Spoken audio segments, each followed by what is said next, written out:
There has been a flurry of interest in the number of the beast, or the Antichrist, in Canadian and American newspapers of late. The reason for the interest is that the beast number might not be 666. A few years ago, a papyrus of the Book of Revelation was discovered.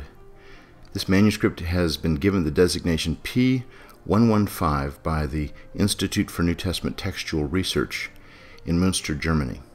It was badly damaged, having only about 20 fragments that spanned 9 chapters. One fragment in particular is of interest. About the size of a postage stamp, it includes part of Revelation chapter 13, verse 18. There we read, "This calls for wisdom. Let the one who has insight calculate the beast number, for it is man's number, and his number is 666. But the papyrus known as P115 has a different number here, 616.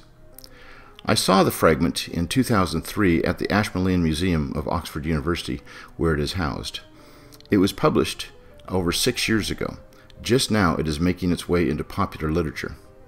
When I looked at the fragment, the curator had to slice open its case because the verse in question was on the back side, which was covered by a sheet of paper. I looked at the fragment under a microscope to make sure that the wording had not been tampered with. But even with the naked eye, it was quite legible. Although this is the earliest fragment for this portion of Revelation, it's from about the 3rd or 4th century, the fragment's textual affinities and general reliability have yet to be examined fully. The number 616 in this passage was known in antiquity and was discarded in the 2nd century. Irenaeus, the patristic commentator, wrote a chapter on the number of the beast, arguing that in the better manuscripts of Revelation that he had seen, the number was 666 instead of 616. The fact that he was writing in the 2nd century tells us that both numbers existed at that time. Irenaeus was a well-known and influential Christian writer. It may well have been his input that caused scribes to alter the text to 666 if 616 had been in the master copy that they used. Indeed, we know of one other manuscript, Codex C, from the 5th century that has 616, and 2 others that used to exist, manuscripts 5 and 11, that also had this number.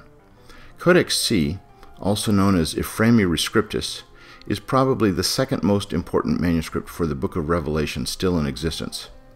Nevertheless, this is P115 and Codex C against the world.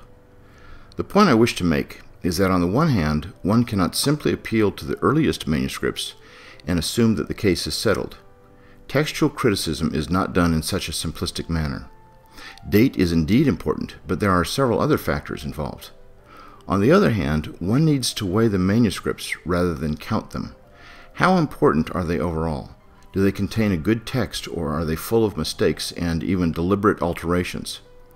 Neither the earliest manuscripts by themselves, nor the most manuscripts by themselves are sufficient evidence for settling a text-critical problem.